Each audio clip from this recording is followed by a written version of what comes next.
podcast. My name is Ben. And I'm Ron Burgundy. Here's what's happening in your world tonight. All right. He's not really Ron Burgundy. He just has a way better mustache. He's Jake. And we are so glad to have you with us tonight as we talk about some strange USSR encounters in the year of 1989. Jacob, how you doing tonight, buddy? Oh, I'm excited. Yeah, me too. You told me named a couple names there that even I'm not familiar with. So, not that I know every goddamn thing, but usually pretty familiar. And yeah, I'm excited to hear this shit. Yeah, I had one of the stories on here that I'm going to tell. I've had it on the list for a while, but I haven't done it because it's not enough for a full episode. But then I realized after I heard a different podcast that the entire year of 1989 was pretty fucked up for the Soviets. Well, fuck me. I'm ready to jump into it. All right. My curiosity is killing me just like a cat would be killed by the curiosity, yeah. Thanks, Macho Man. So, you said no intro, but I'm going to give a little kind of type of intro. Hey, you take it away, buddy. And it starts with a question. What happens when you mix Recess with Star Trek? Recess the institution or Recess the old cartoon? The old cartoon. Oh, you get a episode of Recess where TJ bones a green girl. No, that's your kind of story. Oh, right. That's fair. Well, it's quite an interesting story. That's what you get. So, back in 1989, the wonderful year that was, I remember a lot about it. You weren't even born yet. Anyway. I, on the other hand, do remember a lot about the year 1989. Bullshit. You were what, 3, 4? I was 4. That was the year my baby brother was born. You could remember nothing and still know that. No, I remember being in the hospital and holding him. And I remember my dad coming home without him or my mother because he was a little bit premature. And so he had to stay in the hospital. And my mom had a hard time, so she had to stay in the hospital. And asking my dad where my baby was. I remember for Christmas, which would have been 88, but close enough, getting a Power Wheels 4x4 truck. 1989 was also the year I received my first BB gun. I still have it. It is a 50th anniversary Red Ryder. Of course it is. Everyone's first. So I remember a lot about 1989. Fair enough. So go ahead. Okay. So several cities in what was the Soviet Union had quite a few otherworldly experiences. April 24th was one of the first of many strange happenings for the Soviet Union. It was a simple and short but very strange happening. The name is Ivan Veselova. Wish you weren't so fucking awkward, bud. Who, me or Ivan? Ivan. Ivan. Living in Cherepevsk. I'm getting dicked on this one. You want me to spell it out? Hold on. Let me get something right on here. Get a pen. All right. Go ahead. You ready? CHEREPOVESK.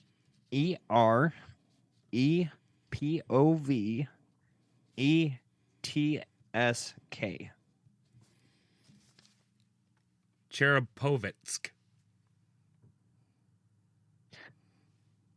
Living in that, reported a strange and enormous craft hovering thousands of feet above the ground. The only witness was Ivan, so most just laughed at his claims. That is, until a month and a half later, an even more outlandish story was reported. On the 6th of June, a group of children in. You want to try this one too? Sure, go ahead. Konantsevo.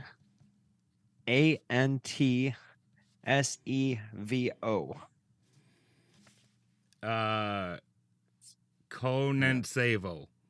Konantsevo. I have no idea if I'm saying these right either.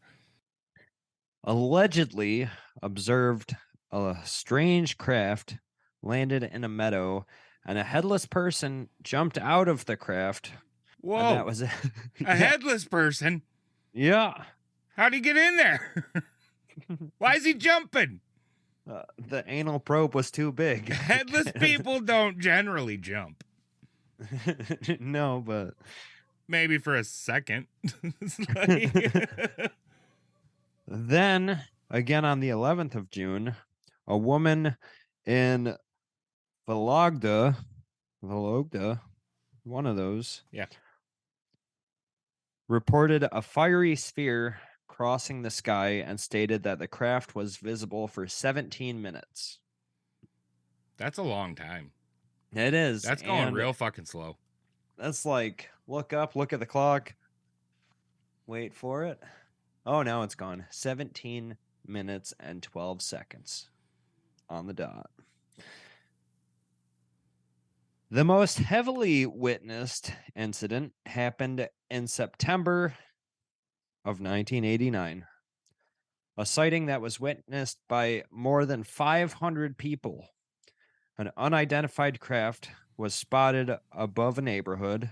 Another craft was spotted over a nuclear power plant, and it emitted some kind of rays that even burnt the ground.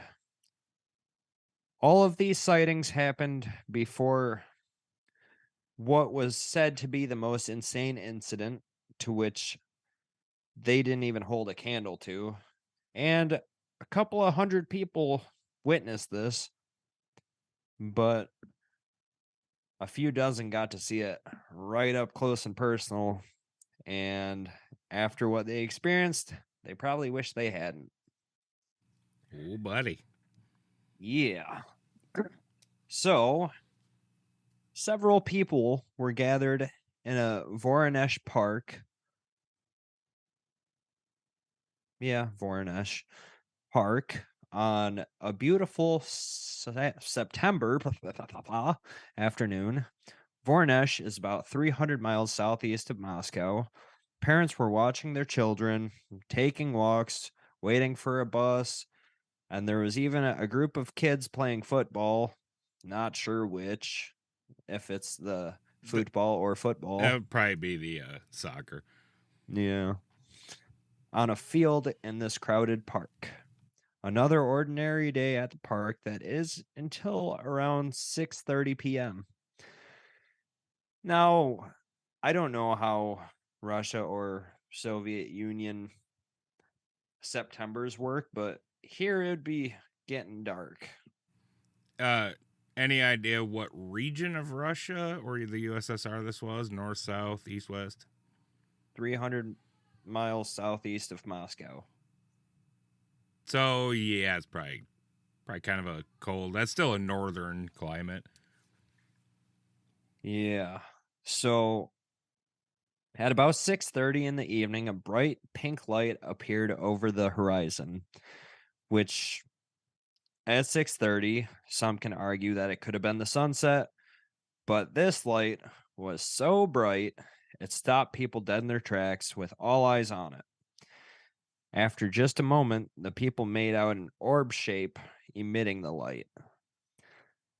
The amazement dwindled as the fear rose when they realized it was getting closer. As it approached, they noticed the hue of the sky change from a soft pink to a deep red. The light seemed to drown out the regular light of day as it radiated off the orb. It halted midair and hovered over the field where the kids were playing soccer, most likely, a moment ago. Spectators say the orb was about 10 meters across. The website I was reading this, said 30 feet, Well, yeah, but we're in Russia. It's going to be 10 meters. 10 meters. Just wanted to brag about that for a second. They just translated for us, you know. How dare they? That's my job. You bastards. Yeah. And it started to circle the park. After a little while, a hatch type door began to open on the bottom of this weird orb. That's about the time when all the people looking at this orb began to see a large humanoid figure emerge from the opening. The figure appeared to be about 10 feet tall, Whoa. not 7. That's a big guy. Yep. Now, he looked weird. Well, yeah, he's 10 feet tall. Yes, but it appeared as though he had a shrunken head with no neck. They said this head basically rolled on its shoulders. That's weird. Yeah. But that's not the only weird thing. It had 3 eyes, 2 of which were very human-like. The other one right in the middle of his noggin. In the third eye area? Yes, the Yeah. third eye Whoa, area. How about that? Yeah. So the other eye was not human-like. It was quite large for this shrunken head. And apparently the alien, the creature, humanoid, was wearing something that closely resembled overalls and were metallic silver, and he was also wearing bronze boots. I said he. I don't know if it's a he. Also, it had a belt with a strange symbol on the buckle and was also a large, bright bronze disc. I'm just going to say bronze boots. That would be very uncomfortable. I think they were more going for the color. Oh, not the material? Right. Okay. That's fair. Okay. Carry on. As soon as the humanoid Triclops got good enough look around, it then went back into the orb and the hatch closed. This did nothing to comfort the people because as soon as the hatch closed, it began to descend until it gently landed on the ground. The hatch door once again opened and stairs emerged from it. Again, the humanoid graced the park people with its presence. It didn't stand alone, though. With it stood a small mechanical box. Strange word choice saying stood, Right? but Mr. Triclops reached down, pushed a button, and it sprouted legs and arms. Okay. Yeah. Next generation Roomba. Yeah. Yeah, this one can actually use a vacuum machine. So, on the box part of the box, it had buttons and knobs, I guess, on its torso. Did that? Yeah, sure. Yeah, I'm not exactly sure what boxes have. I mean, once it grows arms and legs out of the sides and bottom of the box becomes a torso, I think. Yeah. Yeah. Yeah, Okay. that's fair. So soon after the box came alive, the Triclops, which I'm just going to call Joe Bob. So Joe Bob in the box began walking. What? That'd be a great bluegrass band. Joe Bob in the Joe box. Bob in the box. Put it on the list. Deal. They began walking across the grass towards the people. This made one kid in particular scream his lungs out. Joe Bob didn't like that. Oh.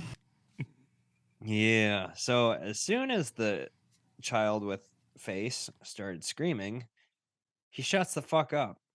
That's when the crowd realized Joe Bob was staring right at Mr. McScreams a lot. And sure enough, his eyes are glowing. Uh-oh. Yeah. So All 3 of them? all 3 of them Oh, shit. glowing a bright pinkish red. So little loudmouth McFuckface wasn't just being quiet. He was paralyzed. Or so it seemed. In this trance, the boy couldn't move, speak, or even blink. And it didn't even look like he was breathing.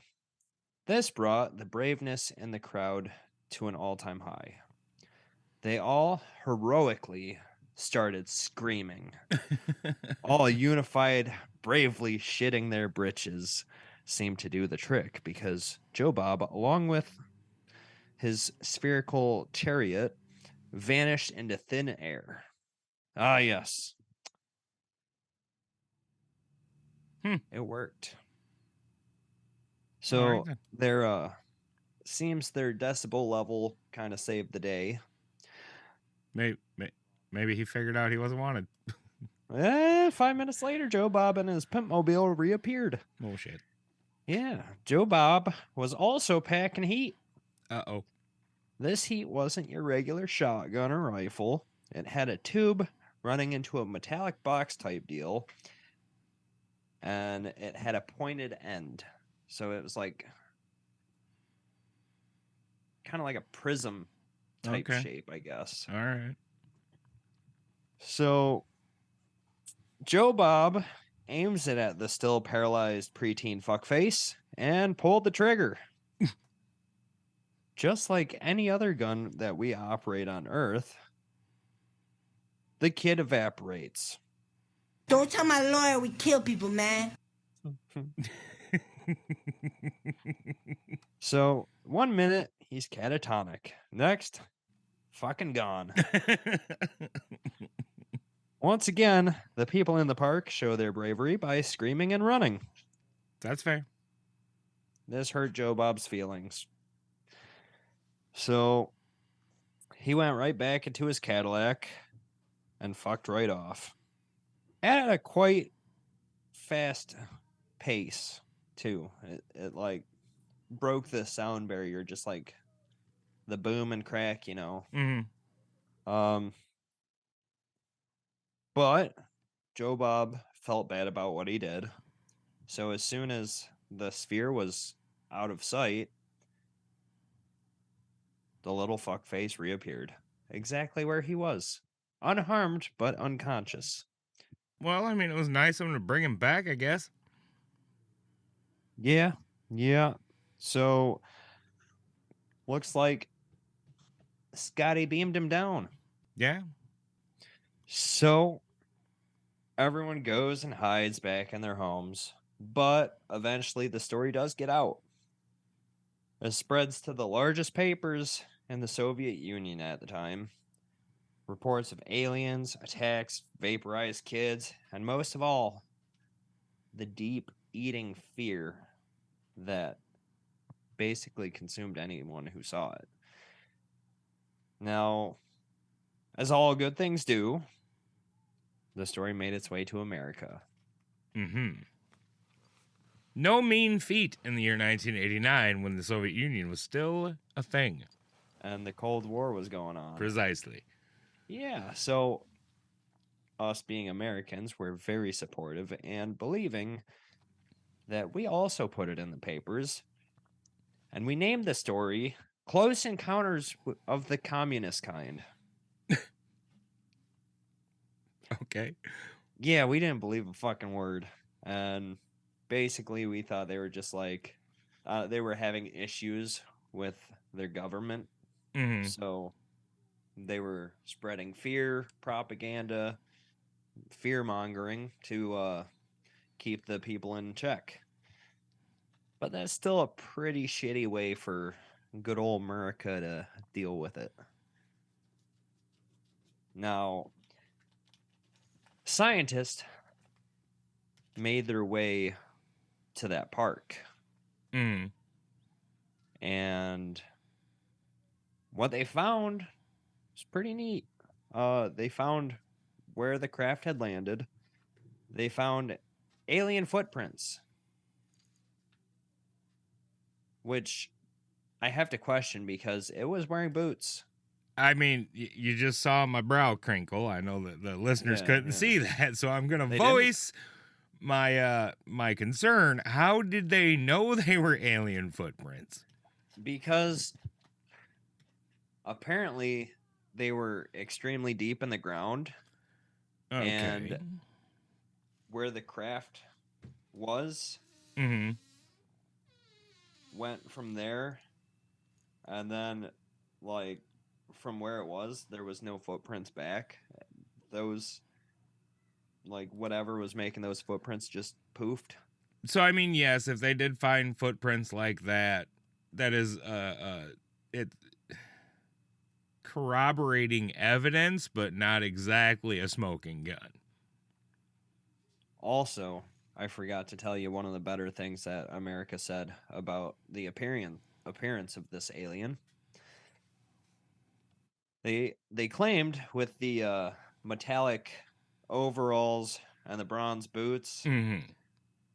they do believe that the Soviets found Elvis.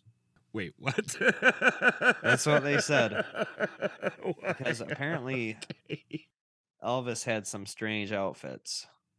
Yes. Which he did, but yeah. so Last they're time like, I checked, he was not 10 feet tall, nor did he travel in a floating orb. but he did have the three eyes. Nope, he didn't have three eyes last time Oh. I checked. And I just can't see Elvis Presley vaporizing a kid just to bring him back. Right. He would do it for good. Definitely for good. So among that stuff, they also found, I'm getting scientific here, radioactive isotopes, Oh. not from Earth. Oh. And also 2 stones recovered from the site, not from Earth. Were they stuck to the bottom of the guy's boot and fell off? How did the stones get here? I don't know, maybe before he shot the kid, he was going to huck a rock at him. But he Okay. changed his mind. They were stuck in like- the landing gear or what? Like, where the fuck did the rocks come from? Who knows? I got rocks in my tires. I mean, that's what I'm saying. I get rocks in the treads of my boots and stuff sometimes, but Yeah. Maybe these bronze boots had big treads. big treads. So, mid-October, the same red orb was spotted by dozens at a train station in the same city, Voronezh. Eventually, after the orb was bobbing up and down, I'm talking with my hands again, but I'm keeping the mic close to Yeah, my you're doing a face. good job. Thanks. You're only using the offhand. Yes. Good La, la, job. la, la. So, yeah, it kept bobbing up and down until I guess it found a good place to park. Mm-hmm. And it parked. A hatch opened, and out popped none other than Joe Bob. Uh-oh. He was holding what appeared to be a metal rod, and he walked onto the ground and started probing the ground, Okay. which people assumed he was taking Samples. soil samples, rock samples, and then he fucked right off again. Well, at least he didn't vaporize anybody this time. That's true. It is true. Scientists also made it there, found holes in the ground, and also found the same radioactive isotopes. So that was in October. And I know none of us are getting sick of Joe Bob stories, but this one doesn't have to do with Joe Bob. Uh-oh, here we go. Yeah. So, in the summer of 1989, in eastern Russia, a Soviet naval officer known only by his initials, DA, had his very own odd experience that might just top the rest. Unlike most others, this didn't involve spaceships and aliens and Joe Bobs or metallic walking boxes. His was, and still is, one of the most unique stories ever reported. He went on a hunting expedition deep in what is known as taiga in Siberia, Mm-hmm. which is cold, even in the summer. Yeah, especially in the taiga. Mm-hmm. The taiga region, it's like a big, like, kind of flat open plain region, but it's pretty much in the Arctic Circle. Yeah. Yeah. So he was with a few men, and they were coming to the top of this hill when they noticed what looked to be waterproof canvas tent thing. And some of the lower IQ men on this expedition forgot to bring tents. So they used the ancient rule of finders keepers and decided to help themselves. So after finding this, the men who kind of took over the tent Mm. decided that's where they were camping, so everyone had to stop. And that's when DA noticed something strange. It was at this moment that he knew. He fucked up. Okay, go ahead. Just above his head, like just above his head, Mm. there's a very strange low-sitting cloud. And he's gonna do the curious thing and And poke jam it. his hand up in it. Yep. Something pushes his hand back out. Oh no. So this genius of men decided he's gonna jump up and try to put his head through it. No. That's a bad idea, bud. Don't do that. He does it, and a very different outcome. Now, we've talked about a lot of things on this show. What do you think is going to happen? Does he come back without a head? No? Oh, okay, then that's probably the worst thing that could happen. So he feels his head pass through the cloud, and for some reason he's got his eyes closed. Then what was the point in sticking his head in there? If not to see. Well, so He's one of the lower IQ men on the mission, isn't he? he feels something very strange. Instead of his face freezing off, Mm-hmm. it begins to get very warm. Okay. And he notices it wasn't quite as dark than when he first closed his eyes. So he opens them, and he realizes he's not in Kansas anymore. Oh no. Yeah. So he's in a place that he's never seen before. And he's now in a very warm, very sunny place with hot sand underneath his feet. Oh wait, so his whole ass transported somewhere? His whole ass His whole ass. and the rest of him. All right then. He was now surrounded by tropical trees. DA realized he was on a beautiful beach. So right next to him, I assume when he opened his eyes he was facing one way and he saw the sand, felt the hot air, saw the trees. Mm-hmm. He turns around. This great big bluish green ocean right there. And the beautiful gentle waves are gently meeting with the sand. Mm. Yes, beautiful. And a feeling of euphoria washes over him for about a half a fucking second. He then sees a strange vehicle coming towards him. He said it looked like a futuristic car. Mm. Um, Was it Tesla?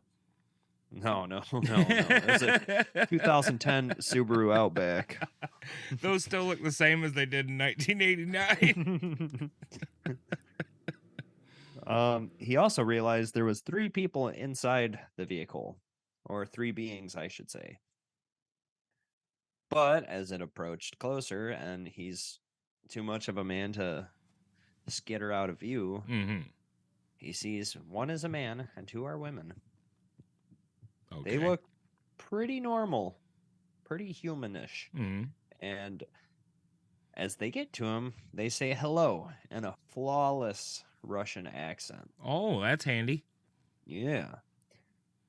And after the pleasantries, they offered him candy and he got in their van. Uh-oh. Yeah. I mean, was it Reese's? Because that's worth it. It wasn't Reese's. Oh, well, then fuck off. Wasn't buddy. even M&M's. Nope. Nope. Yeah. Nope. Yep. It was like, Marzipan. yeah. Which is not bad, but not worth getting in the van for. That's the hardtack of candies.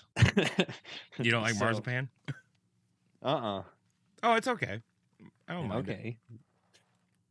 So they drive around for a bit and they get to a large building that DA thought was a factory.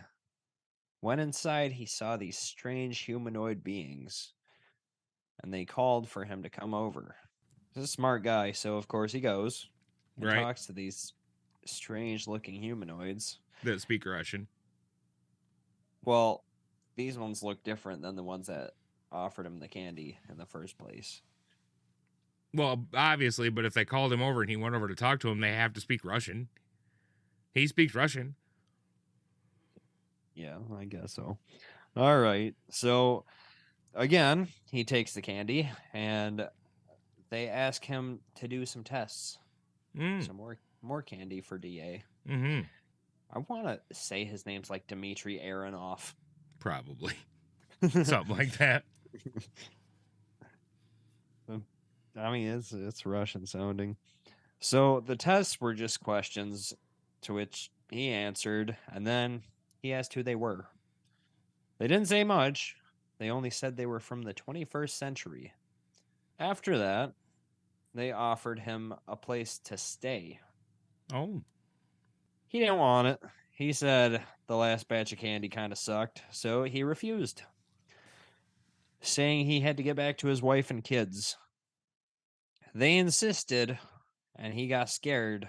They said people go missing all the time, and it wouldn't be a big deal. He wouldn't be missed. Well, that's a dick thing to say. It is, yeah. He once again refused, as he did his surroundings of the inside of this building Mm-hmm. kind of disappear. Mm. And he's surrounded once again by fog, but the beings are still around him. So he figures they're taking him back. So he wanted to get his questions out while he could. He said 1989 was very bad, and he wanted to know the future of his country. They told him it'll be okay. After that, he fell out of the cloud onto that familiar hill to which he leapt through. Hmm. Well, his men realized that he had gone missing after he jumped for quite some time, Oh. and that wasn't normal, so they ran up to him, scared, kind of pissed, and they started asking him, "Where were you?" Where the fuck did you go, Dmitri? Yeah, Dmitry Aronoff. So the smart guy tells them everything. Okay. Some of them are like, "This dude's fucking nuts." Others are kind of freaked out because most people don't just get sucked up into the clouds and then fall through telling this kind of story. Not generally. No. It was at this time they heard rustling from nearby bushes. Oh, no. The men were armed, so they start blasting. Oh, shit. After, of course, they let whatever know was in the bushes that they were going to shoot it. Mm. So they start blasting. Go over there. Nothing's there. Maybe they're just really bad shots. Maybe it was just a breeze. Could be. Yeah. Crazy shit, though. Now, back to Joe Bob and friends. Joe Bob in the box. So, same city, Voronezh. Mm-hmm. Two women are walking around, and it's the middle of the night, so nobody's there. But it's in the middle of a city Mm-hmm. when they see this one alien kind of appear out of nowhere. Seems rather large alien, small head. Mm-hmm. Joe Bob. But after a minute, they realize that there is another being materializing that's a little bit shorter, but same features. Junior Joe Well, Bob. Junior Joe Bob. So, one of them takes off running, and there isn't any names in this. I'm sorry, Yeah. but we couldn't say them anyway. probably not.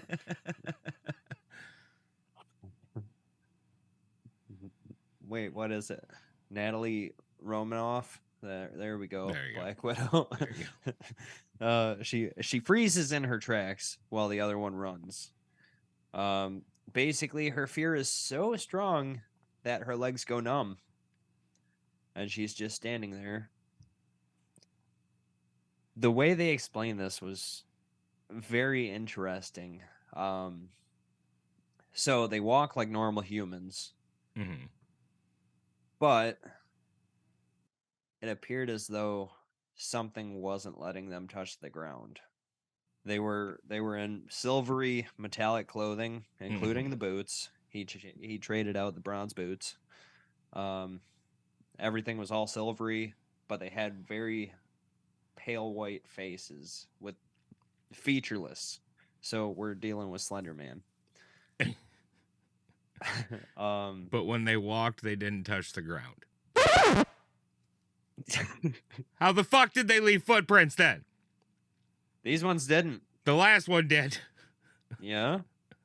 Was he put on his different boots and now he float walks like fucking Hopkinsville? Not float walks.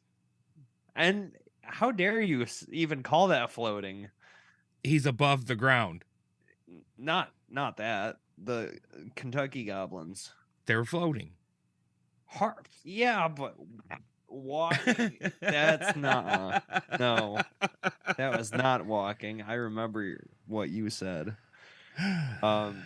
So when they were about to touch the ground, these little red balls would come out of their boots and basically roll them. They got Heelys. Yeah. Okay. So as they're walking, they walk directly by this frozen in fear Russian lady off. Mm-hmm. That's when she realizes just how big they are. One of them is at least 12 feet tall. Oh, he grew. The other one is at least 10 feet tall. Uh-oh. You're just a real little guy. Real little guy. Yeah. So Chicken Shit McGee, after a while, she said she was trying to run to her house, but her legs were still numb, so she kind of dragged herself there. She forced her way back to her house after they passed her, because they were going after Runny Mrs. McTake Flight. Yeah. Yeah, okay. Yeah. Little Miss Flea McGee. She doesn't hear anything else about it until she sees it in the papers like 2 days later that someone else had witnessed these. A construction worker who was working very, very, very late that night had seen these things just walking down the street. And he called the reporter. So it appeared as though they were sharing every story from 1989. Mm-hmm. So he shares this one, and she comes forward, tells them what happened. Mm-hmm. One person, scientists ain't gonna do shit. Two people who see the same thing scientists, they'll come. So they start taking all these samples, and where she said they materialized from was still highly radioactive, Mm. like even the air. They had to wear their hazmats and whatnot. After she tells the story, then the newspaper revamps it with her details. Mm. Then several others come forward. Oh. And they saw the same exact Joe Bob and Junior Joe Bob. And that's when the media gets told by the government Mm-hmm. that they believe the aliens want them to tell the stories of the aliens. So every single story they have to report. Oh. Yes. So there's this feller who's up on a hill December of that fateful year. Mm-hmm. And he's, I guess, just chilling because it's fucking freezing in Russia. Yeah. In December. Yes. And then he sees a small orb, but not red this time. And he sees it land, and he's a brave one, so he approaches. Out pop 3 humanoid figures. They didn't give a height. I'm assuming they're 7 feet tall. Yep. We'll as go with it. everything is. They were wearing strange uniforms / safety gear. They had masks, gloves, boots, everything, and it seemed to be all sealed, but he could see their face. Mm-hmm. Oh, I'm talking with this hand again. Sorry. You were doing so good. Well, I was still keeping it by my face. Just, Yeah. Wasn't as okay. bad. So he asks them where they come from. They said, "We are from a different solar system and live on a red planet." And he says, "Can I go with you?" And they said, "If you do, it will be impossible for you to come back." When he asks why, he said, "Because you won't be human." Oh. He decides he doesn't really want to go that bad, but he asks what they're doing there. The aliens say, "We are figuring out how to survive the bacteria of Earth." Oh. They were getting ready for COVID. Yeah. Now, he noticed something. They weren't talking with their mouths. Telepathic communication. Gotta love it. Yeah. And he asked if he should tell anyone about this encounter. And he said, "Tell everyone." Okay. And that's just what they did. That's easy. But that being in December, that's the end of that crazy fucking year. Well, fuck me. They had a lot of shit going down. Yeah, what did you think? I've never heard any of these stories. That's fucking great. I love it. Really? Yeah. All right, I'm proud. We got whole different kinds of aliens going on. Not little gray fellers, but 10-foot tall white fellers. I personally like Joe Bob.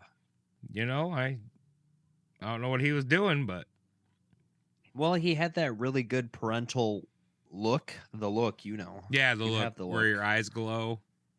Yeah, but And who hasn't wanted to vaporize a screaming kid before? I can't blame him, really. Well, not only that, but like, was he paralyzed or petrified? Yeah, that's a good question. Yeah. I mean, it might not have been Joe Bob's fault that the kid was fucking paralyzed like that. Yeah. Because that one very brave woman, female off, she froze in fear. Right. And her legs didn't work. That is something that gets missed, you know, when they say fight or flight. There is a third option, and that is freeze. And you wouldn't believe how many people choose freeze. I do. I know that for sure. Well, at least for sharks, I do. I ever tell you that? What? When I was on the boat, swimming out in the ocean, I felt something touch my leg. I was Mhm. like, huh. And then I felt a big something touch my leg, and I said, oh. And then I saw a dorsal fin, and I froze right the fuck there. Did not move. And then I saw the little blowhole. Now I hate dolphins. I don't even know how I treaded water. I didn't move. I mean, I can't say as I blame you, bud. Like, when it comes to sharks, we're in their kitchen. Yeah. You know yeah, what I mean? didn't- Like, that's not our territory, man. I didn't want to look too appetizing. Right. And they say most shark attacks happen in 8 feet or less of water. I was in 8 feet or less of water. Yeah. Maybe 10 feet. 10 feet or less. Close to fucking enough. Yeah. And I was catching sharks all the night before, so I knew they were there. And I froze right the fuck. You knew they were there and possibly seeking vengeance. Not like I heard any of them. I gave him a free piercing. But yeah, as far as these stories go, I knew the Voronezh Park one, but Yeah, that's pretty good. I like it. yeah. So, what do you think? Bullshit? You know, it's I don't know. Because on one hand it's like, look, you listen to enough of these stories, I've heard weirder than that. You know what Yeah. I mean? Yeah, That I Mount believe. Shasta. But then you have to caveat that with saying anything that came out of Russia during the Cold War, well, probably even now, you got to be real skeptical of it. Anything. You know, Yeah. it's propaganda all over the place. That doesn't mean everything is false. So, I think for as many hundreds of people corroborated Yeah, that's the right word. the same exact story, Uh-huh. there's got to be some truth to it. Because I left a hell of a lot of UFO sightings out. I only did the interesting ones. Right. You didn't just do the ones that like, 10 people saw it go by. Or one person saw. Right. Yeah. There was a hell of a lot, though. There was probably 100 more sightings Mm-hmm. that I could find easily. Right. And I also left some of the more, not outlandish, but you know they're fake. Right. Because we like to let the listeners have the option of deciding whether or not this actually happened. Yeah, absolutely. So you're calling some BS, some truth? No, I'm not calling either way. With the reason that like I said, anything that comes out of Russia, like it's the stories themselves that's very believable that all this could have happened. Like I said, I've heard way weirder and I believe it. The only reason I'm like skeptical to believe it at all is the fact that it came out of Russia. And if somebody on the American side were to want to make up an alien encounter story in the 80s, putting it in Russia would be the perfect way to do it because literally nobody could verify it. Also, I forgot this little detail. Mr. Gorbachev checked a few of these out himself, including the park. And he started spreading the stories too. And that was the year that the Soviets went down, right? I believe so. 89? Yeah. Yeah.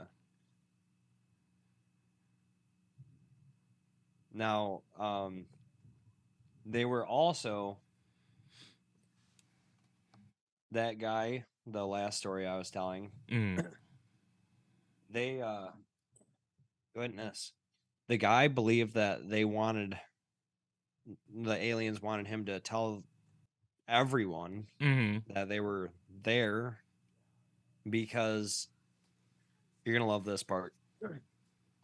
He believed they had a similar government system, and they thought communism was the right way. Oh, Jesus. And there's where we find the propaganda that I was Yep. worried about. Yep. Now, I personally don't think that's the right way to get a story believable. That's more like, say if it happened here during wartime, it'd be Uncle Sam and a gray alien behind him pointing at us, Right. both saying, "I want you." Right. Yeah, and the alien would have the little glowy probe finger. Mm-hmm. So, Yeah, that sounds like some propaganda. yeah, leave that part out if you really want it believable. But then again, who's to say that the aliens visiting don't have something of a communist system? I don't know. Yeah, I guess so. But, for them being so advanced, I would think it more like diarchy or even like a king. That's a really hard conversation to even have. Diarchy, monarchy. I mean, what kind of government would an alien race have? Who the fuck knows? Well, that's the question for today, and all of our 16 listeners should tell us what they think. Yeah, sure. Weigh in. What kind of government system do you think the extraterrestrials got? Well, I mean, we have listeners everywhere now, right? Pretty much. Yeah, we do get listens from all over the place, so Yeah, why so not? I'm pretty excited to see what people think. And it's my turn. How do they reach us, Ben? Well, the fastest, easiest, and best way to reach us would be via our Facebook group, Paranatural Podcast on Facebook, or you can visit our website, paranaturalpodcast.com, where you can reach us through the contact section, or you can hit the little green button that looks like a microphone down in the corner of the website and leave us a voicemail.